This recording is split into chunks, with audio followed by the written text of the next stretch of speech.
Regulatory issues. Prepared for and presented at the 2014 Square One Entrepreneurship Training Program. Square One is a program of the Center for Emerging Technologies. CET is an affiliate of the Cortex Innovation Community. Square One is funded in part by the Missouri Technology Corporation. Mobius is actually my second company. My first was Synergetics. They're out in St. Charles. I left when we took it public, and I kept my shares unrestricted. And Given Imaging was an Israeli company that made a little camera in a capsule. You swallowed it, and it images you as it passed through you. And I had a non-compete. I had to sit out for 2 years, so I did it in Israel. I learned to speak Hebrew. And it was a very difficult thing for a German Polish Catholic kid from Gary, Indiana. Mobius is, what I'd like to do is walk you through kind of a merger of the two presentations you've just seen here, but bring it into reality, okay?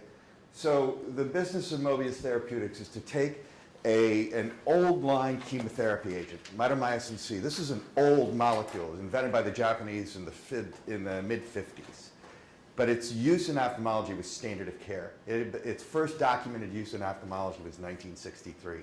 So the first principle associated with our business model is this. It is much more efficient to retask existing agents to standard of care applications that are off-label than to engage in drug discovery. Remember that 1 in 5,000 number? Okay? It's a lot easier to take the stuff that's being used. I would also, if you're interested in something like this, I'd also caution you, there's a lot of other caveats to that as to molecule selection. But the first and most important things to understand is that we take what is off-label, standard of care, and we bring it through the agency. In ophthalmology, this old molecule was used in glaucoma surgery, refractive surgery, and cornea surgery. So mitomycin C, it's an anti-metabolite. It's an old oncology agent. It works by interrupting DNA synthesis. So it's nasty at the subatomic level. It actually disrupts the cytosine-guanine bond in the DNA chain. So it is cytotoxic, cytogenic, mutagenic, carcinogenic, contact hazard. It's a great business. And everybody hates it in the industry. Everybody hates it because it's available in generic form. So it's getting attacked on two fronts. Number one, it's getting attacked generics from offshore competition, China, India, et cetera. And then it's also getting attacked from the high end by next generation oncologics that are coming out that are, let's say, monoclonal antibodies and things of that nature. So nobody likes this business. Everybody hates it. So why not jump in, right? Stomach and pancreatic cancer is its on-label use in oncology, but off-label it was used intraoperatively in ophthalmic surgery to interrupt the healing process associated with glaucoma surgery. So often when we talk about healing and surgery, we're talking about rapid healing, right? Just the opposite. Just the opposite. In glaucoma surgery, what you're trying to do is create a pathological fluid path to allow fluid to in a controlled manner, egress from the eye. And if you cut tissue, right, what's going to happen? You cut your hand, it's going to heal. That's just exactly the opposite of what they want to have happen here. They want to create that fluid path, but allow the fluid to continue to flow, and they want to inhibit scarring. That's where this works out. So very, very rough cut at the data would be that the glaucoma surgery that we do, it's called trabeculectomy. The glaucoma surgery we do, if you do it without mitomycin C, you have an 80% chance that it'll close in the first year. If you do it with mitomycin C, you have an 80% chance it'll close in the first 5 years. So the data's clear cut, all right? But there's some problems with it. Has to come from a compounding pharmacy. Have you followed all the stuff going on with compounding pharmacies? Big hubbub, and that hubbub is still going on. Okay, so that legislation is getting implemented right now. And if you wanted to talk about that, believe me, I'm up to like here on that every single day right it's a highly unstable molecule. It has to be light shielded, has to be refrigerated. You do that, you get a maximum shelf life of 2 weeks. So if you're going to be in this business, you better be good friends with FedEx, right? Okay. The amount that we use, for example, we can satisfy the entire U.S. market for ophthalmic mitomycin C with about 20 grams of mitomycin C.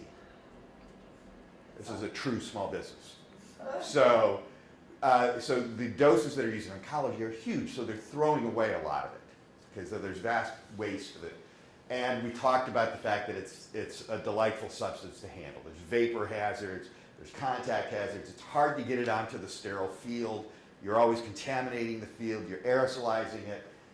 Dosing irregularities, disposal hazards. It was a mess. In the oncology suite, they understood exactly how to treat this substance. They knew exactly how to use it. In the operating room, they just said to hell with it.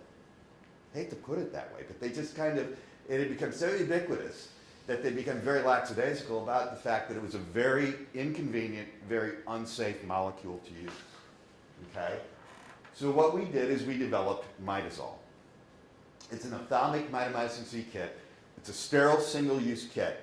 And the big thing that we did here is that we separated the key from the lock. Mitomycin in its usable liquid form is very unstable, has that 2-week shelf life thing going on, right?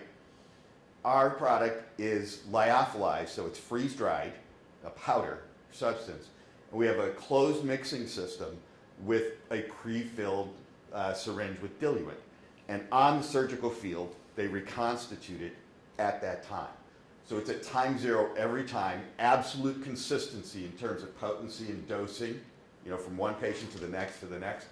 But instead of a 2-week shelf life and refrigeration, we do not require refrigeration or light shielding, and our shelf life is 24 months.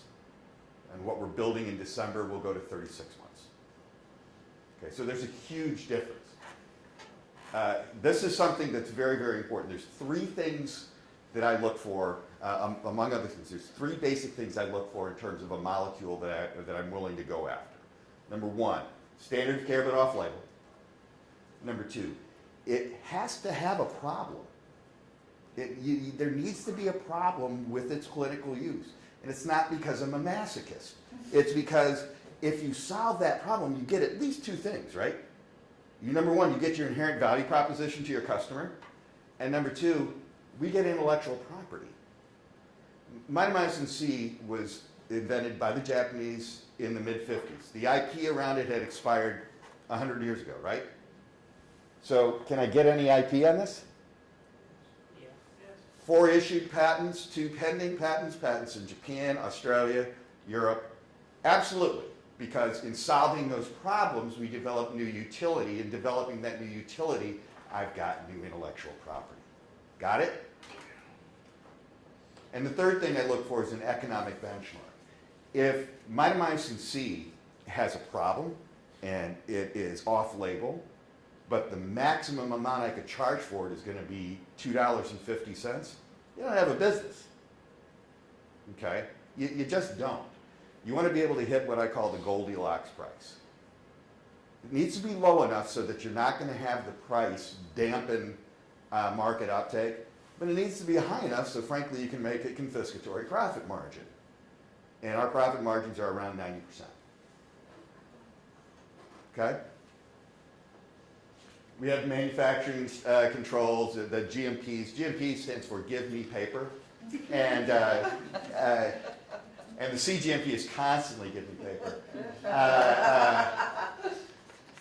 So we have improved occupational safety. We have now demonstrated convenience in a clinical and published way now that we've been out in the market for a couple of years. So this is the kit. So this is the mitomycin C in an amber vial. Remember I said about light shielding? Well, we just designed the product so the light shielding was inherent in it. Okay? This is the closed mixing system here, the pre-filled diluent, and the disposal bag. Most of this stuff's right off the shelf, guys. Why reinvent the wheel? This product here, that's a custom molded, and these things are custom molded we'll talk about this in terms of supply chain in a minute, because I do want to spend some time, Melissa, this is going to dovetail perfectly into your talk. It's like you were Gracio for me. So here's the difference between compounded stuff and ours. No black box warning. Do you know what a black box warning is? Bad stuff. It's the most stringent warning that you can get on an approved drug. It basically says, use this stuff as directed and it will kill you. Okay, that's a touch of an exaggeration. But our black box warning was removed. So there's a huge liability issue that's off the table of the people using our stuff versus using compounded. Big convenience issues. Okay? So let's talk about vendor selection, because I just told you that I pulled a lot of this stuff right off the shelf, right? So now I've got to build my supply chain. Harry brought up the fact that our regulatory path was a bit unique. We did 0 clinical trials. 0 clinical trials. How do you get a drug through without clinical trials, right? Well, there's something in the Code of Federal Regulations called Section 505B2. And it was passed at the time of the Generic Drug Act, Hatch-Waxman, and it allows 3 specific conditions under which you can get a drug approved strictly on the basis of literature. Okay? There's been a lot of conversation here about you need to communicate with FDA. I cannot overemphasize how critical that is. You can have the little cup of coffee with the guy at the meeting.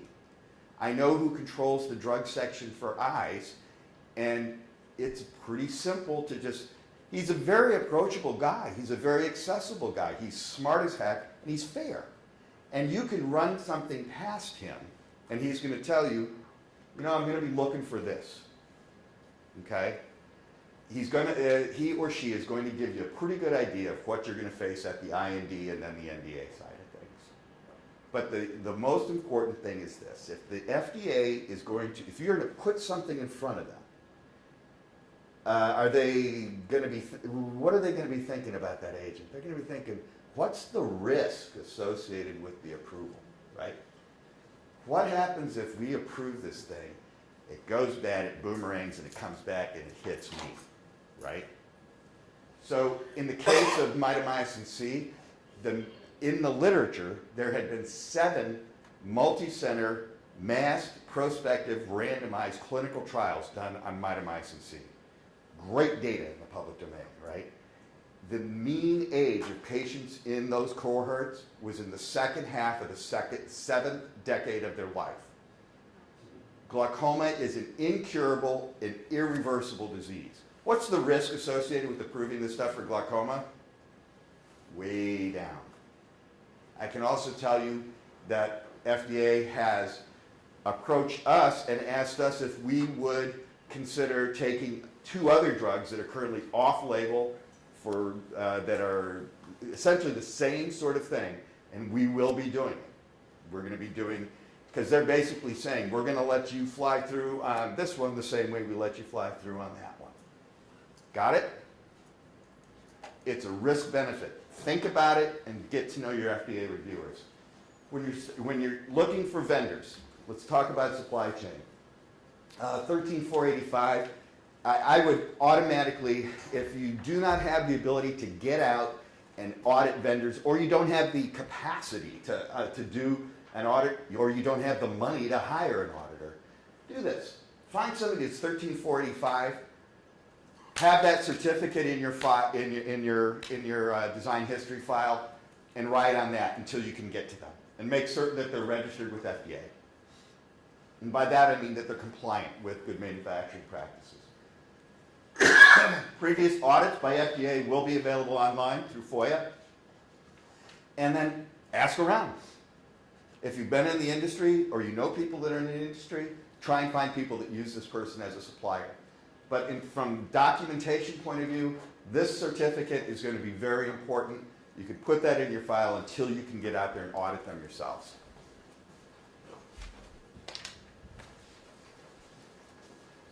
This is our bill of materials. And that's not even complete. For one kit, that's our bill of materials. Nice, right? So you have all these different things. how do we decide what is what, who to use, why do we use them? I cannot overemphasize this, that you guys, who's here is in medical devices and who's in farms? I know you're in the pleasure zone. Who else? Anybody else doing medical devices? Well, I guess not. Alan?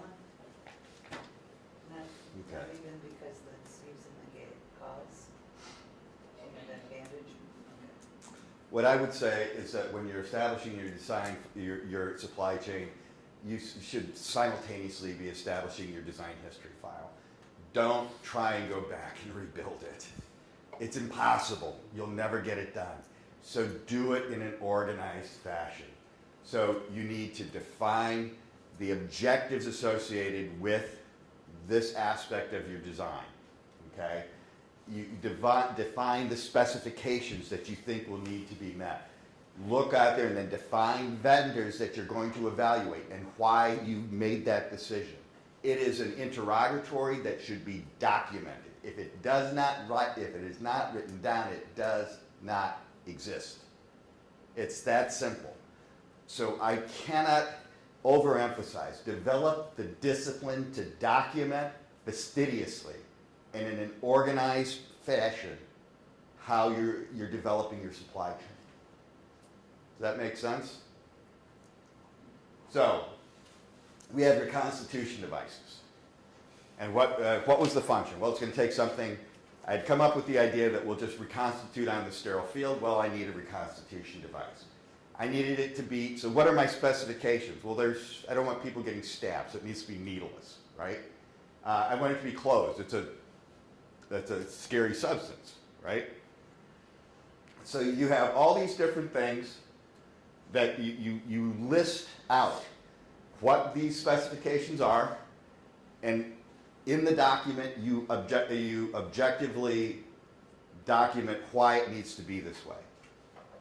You then look at your vendors, and in my case, there were several that was out there, including something I designed myself. It was devilishly clever. Okay. So let's talk about how we chose these vendors, right? Do you want to obviously conformance to the specification?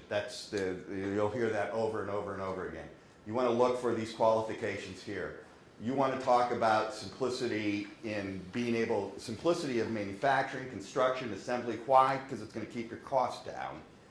And you're going to ultimately be looking at the total burdened cost. So when I say the total burden cost, I'm not talking about the cost of this device. I'm talking about, this needed to be blow filled, right? So you've got some pretty expensive equipment. So let's say over the course of the next 3 years, I'm going to make 10 million of these. I've got to take that cost, amortize it out. Does everybody in here have access to a CFO? Is that a no all the way around? I think generally speaking. You must. If you don't have the ability to do this yourself, you must get access to a temporary CFO, and there's tons of them out there. And there are people that can help you with this. Find people that have done ventures before, and that there's CFOs for hire all over the place. Okay, the first employee at Mobius was me. Okay, the second employee was the CFO. Okay, so make buy decisions. Why would you make something versus going out in the open market and buying? Why would you make something? Anybody want to guess? More money. Pardon? You'll make more money, Because you think your costs will be lower? but you'd have a higher profit if you're doing it. Okay. If you absolutely can't buy it somewhere else, maybe you should consider making it. Absolutely. There's a really good reason right there. You can potentially get a lower unit cost. You can expand your IP portfolio, which is kind of cool. And you have absolute control over the entire process and the design, and that's also really cool. Okay. It also helps you at exit, because now you have another corporate asset. we had an investment bank visit us today, and the thing that we all kind of concluded is that the most substantial asset that we have in our office is this new laser printer we got. Okay? Everything else that we have is silly things like issued patents and orphan drug designations and FDA approvals and all this intangible stuff, right? So when you build up those intangibles, you accumulate those assets. Why buy? It's faster. You're going to just grab something right off the shelf and go right to market, and your development costs are pretty much zero. You're going to have to audit these people, bring them online, and make sure that they meet your quality system. And the bottom line is that there's much fewer requirements, human and technical, money as well. Okay, so when it came to the reconstitution device, I had a couple things to look at. There was West Pharma, a group out in Lionville, Pennsylvania, huge. They make stoppers and caps and closure systems and all kinds of stuff, little pharmaceutical doodads. If that's too technical, let me know. But ICU Medical is another one that makes pharmaceutical doodads, but primarily for oncology. They're really focused on closed mixing and stuff like that. So these were off-the-shelf stuff, right? Good vendors, solid vendors, ISO 9000, GMP, the whole thing. And then I had this devilishly clever device that I called the Smart Rod. It was really cool, I have to admit. And I went out and we made it. And you went out and you look around, and over the first 3 years, it was going to cost about $1 million in green dollars for me to take my devilishly clever device and make it a reality, right? Because the problem with it was assembly. It was just killing me on assembly. Okay. But look at this, MixJect right off the shelf, $279,000 over 3 years, sold, right? So check your ego at the door. Just because you have a great idea, do a little reality check. Okay. So the decision was to buy from West, non-variable unit cost. I had no tooling costs at all. I mean, zero, right? And it was FDA approved for the intended purpose. Boom. Let's go. So West is this behemoth out in the Philly area, and they're growing like gangbusters. And I went to them originally, said, hey, I want to buy the MixJect. And they came to me and said, you know what, we're starting up this new pharmaceutical packaging business, and what we'd really like to do is do your whole thing soup to nuts. Really? What a deal. How did I get so lucky, right? And especially a big company like West, they're going to invest in me, and I'm going to walk, wow, this is great. I can go to the FDA with them. What a great deal. So away we went, and we were 10 days away from our pre-NDA meeting, and at 4 o'clock on a Friday, they called me, actually didn't even call, sent an email, said, sorry, we've canceled the project. 10 days before my NDA, my NDA meeting, my pre-NDA, and I was out $100,000 in development costs, and they basically told me, go pound sand. If you'd like it back, sue us.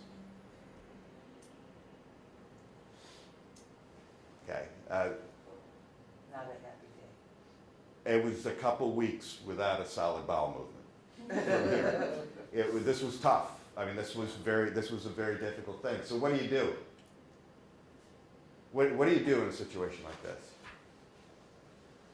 You got no choice. You got to keep going forward, right? Wife and family, and I've got investors' money, and I got to go. I got to go. I got to keep finishing it.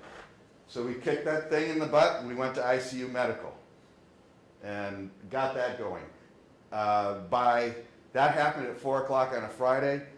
By the end of the business on Tuesday, I had a signed deal with Synergetics out west.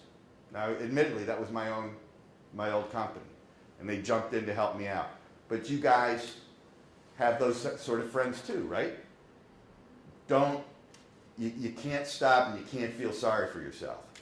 Solve the problem and keep moving forward. solves the problem. So this was, again, right off the shelf, far easier, and in fact, in terms of assembly, the use of the ICU medical product was a lot easier than the West Pharma device. So in the end, it actually reduced our cost of goods, okay? And we moved the kitting to Synergetics, which was a godsend. There's no question. Those guys jumped into the fray for me, and I owed them big, okay? So if I'd have dug into this a little bit further, I would have found out from my friends that West Pharma is kind of a funny organization. They're difficult to deal with. You got to beg them to do business with you, and it's just didn't make a lot of sense. If I had gotten over my own ego of just being so proud that West was coming to me, right? And I'll admit there was a certain amount of ego involved in that. Check your ego at the door and do what's best for the business. If I had listened to information that was out there, I would have never chosen West. You need to understand the vendor's strategic priorities. And what I mean by that is that how important were we to West? Close your eyes. What do you see? Okay, we were nothing. And literally they told me, okay, yeah, I know, we took $100,000 of your money, but screw you, you're out. Look for lean manufacturing. You guys know what lean is? Very important. And look for that because they were not lean. And when I say eat at home, there's a lot of great stuff right here in St. Louis for manufacturing. Machinists, injection molding, insert molding. I mean, we make, for God's sakes, we make Tomahawk missiles here, okay? So we can make a lot of stuff. Did you know that all the instruments for the Da Vinci robot are made here? Over in Westport. Okay. Bausch & Lomb makes all their surgical devices here. So, all right, so let's talk about Mito. I needed to find somebody who could do sterile fill and finish of the product, all right? And so you run through, again, this goes back to, remember my design history file that I talked about? Hear me now and believe me later. Very important. Don't ignore this teaching. Please document your work. Do it fastidiously in an organized and deliberate manner. But we had two vendors to choose from. One was Bedford Labs, which is a division of Boehringer Ingelheim, and the other is Intas, which was a new player on the market. They were out of Ahmedabad, India. Is anyone here from India? Where are you from? Delhi. Okay. They're Ahmedabad's up. I know the owner. They're You know the people at Intas? Okay, Shudgar. Nimish Shudgar, yeah. I'm related to them. Jeez. Should have said that. They're great partners. I can't tell you how much I like them. Well, that's a small world. It is. However, what I will tell you is that these guys are the 500-pound gorilla, right? And Intas was just new to coming into the U.S. They bought a couple of ANDAs from people out there. They were just trying to find their way inside of the U.S. market. Pretty active in sub-Saharan Africa, Latin America, undeveloped Asia, but coming to the U.S. was they were still just finding their way, right? So I had all of my specifications identified, exactly what I wanted, right? I knew exactly what I needed to make.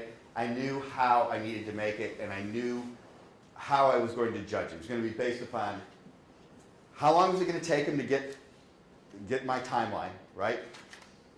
How much was it going to cost per unit, and how much was it going to cost me in development fees, right?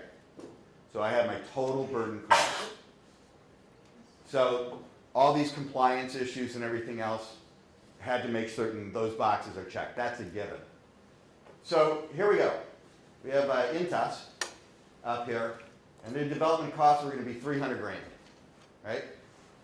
And Bedford was almost $1 million in development costs. But this is Boehringer Ingelheim, you know? I mean, it's like a serious company.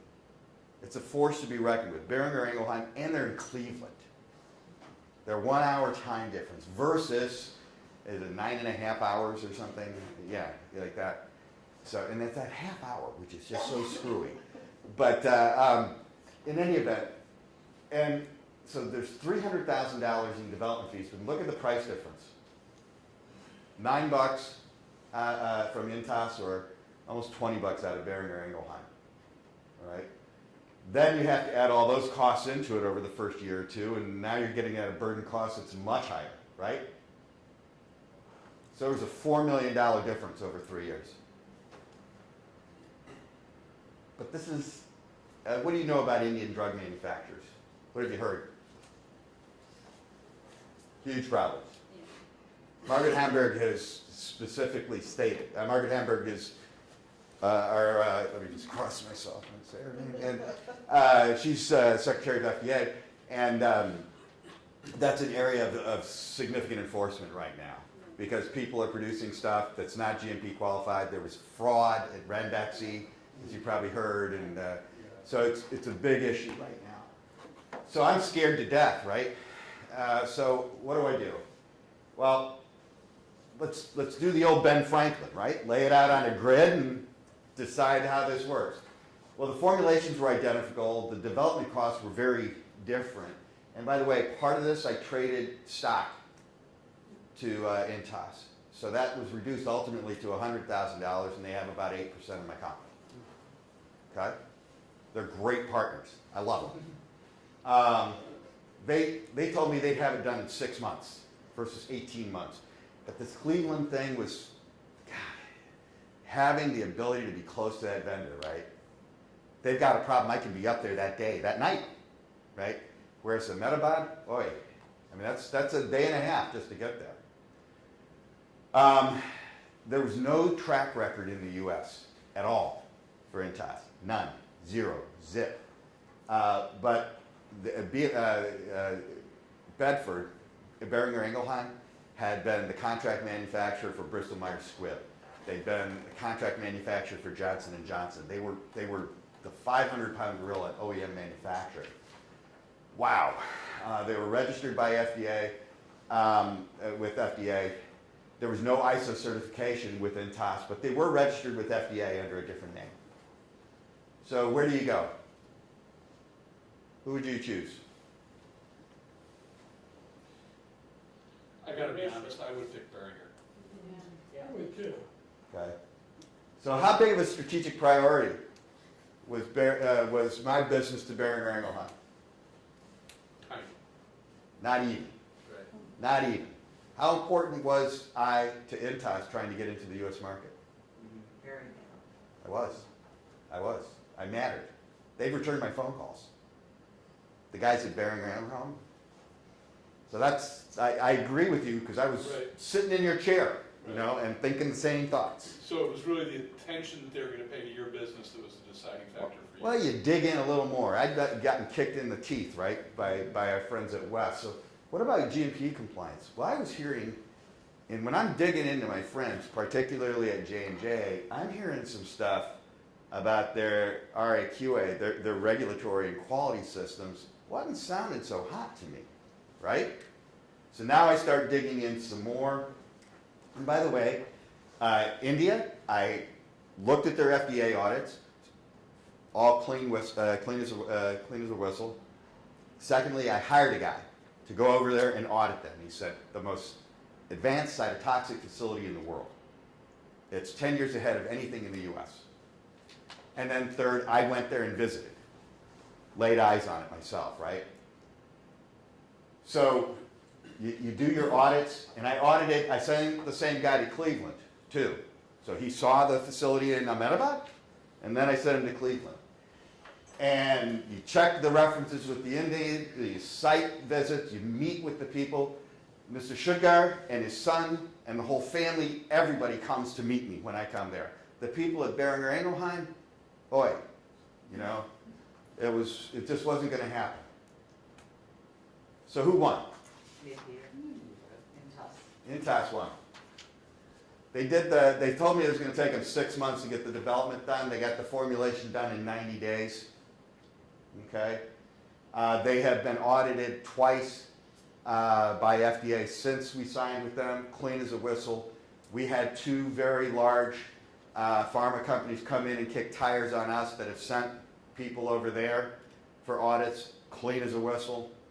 So they're a great manufacturer.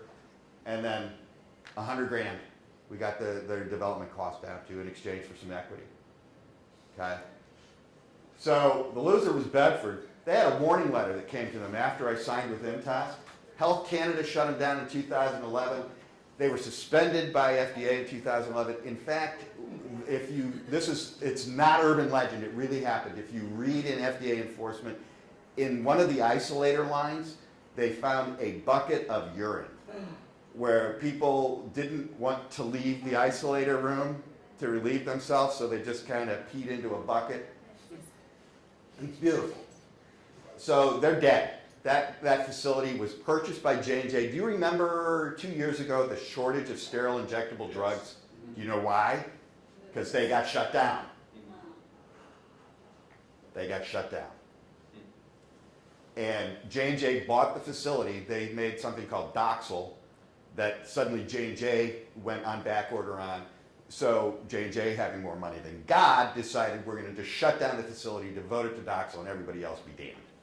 And in the meantime, how's Intas done in the U.S. generic business? Alice crammed it to the moon. Okay? So what's the take-home message here? Oh my God, if you haven't heard me tell you this, document your work. Please, please document your work. If you're in the regulated side of the industry, it'll save your butt when you go to file. If you're not in the regulated side, if you're not in a regulated business, it's just good business practice.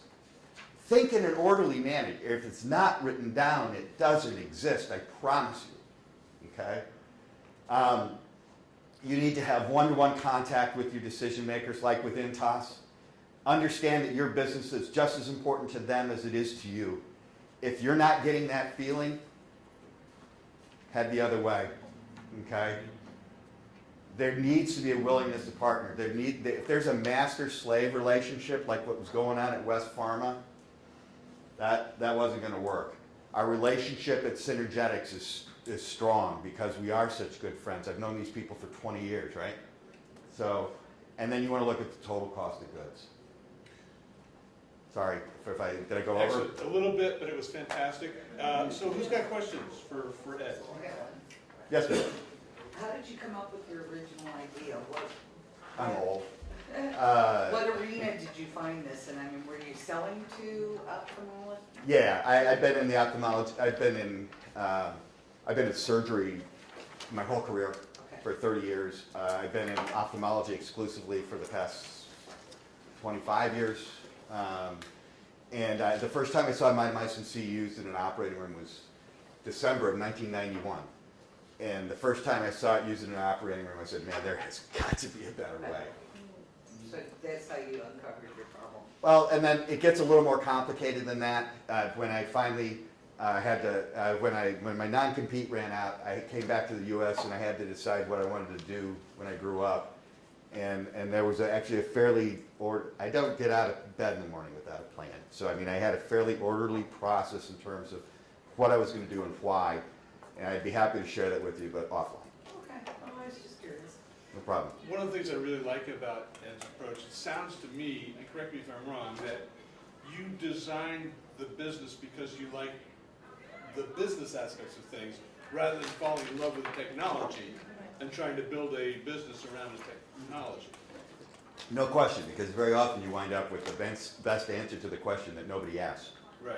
You know, you need this. Remember, what are the three things I look for in a molecule? Standard of care, economic benchmarks, and that third thing, there needs to be a problem to solve. Right. Solve the problem, and you'll create your opportunity. Any other questions for Ed? Ed, I would really like it if you would spend a little bit of time with Kyle. Who, Kyle? Hi. Oh, hi. Sorry. I saw you in Chicago. I gave you a booth. A badge of booth. Yeah. I think there's just a lot of potential synergy there. No problem. I apologize. Bright lights, hard to see. Excellent work. Thank you so much again to